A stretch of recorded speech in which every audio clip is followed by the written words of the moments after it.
మీరందరూ తిడతా ఉంటారు కదా నన్ను, ఎంతసేపు రీమేకులు చేస్తావు అని. కరెక్ట్, ఏం చేయమంటారు చెప్పండి? మనకెవరు పెద్ద పెద్ద దర్శకులు లేరు. మన కింద నుంచి వచ్చిన వాళ్ళం. మనకి ఒక్క నిమిషం,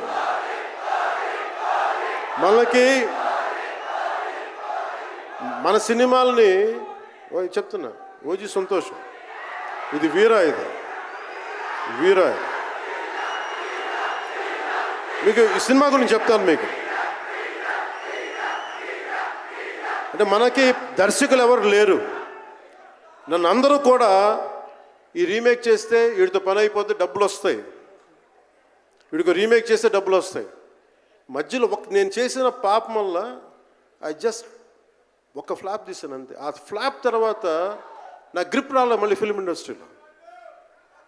మళ్ళీ నాకు నిలబడింది ఒక త్రివిక్రమ్ శ్రీనివాస్ నిలబడ్డాడు నా కోసం. ఆయన ఎవరో కూడా తెలియదు నాకు. ఎవరన్నా సక్సెస్లో వెతుక్కొని వస్తారు, అపజయాల్లో వెతుక్కొని వచ్చిన నా మిత్రుడు, ఆత్మ బంధువు త్రివిక్రమ్ శ్రీనివాస్ వచ్చి అప్పుడు జలసా తీశారు. కష్టాల్లో ఉన్నప్పుడు లేదు, అడ్వర్సిటీ రివీల్స్ ట్రూ క్యారెక్టర్ అంటారు. కష్టాల్లో ఉన్నవాడే వచ్చినప్పుడు స్నేహితుడు.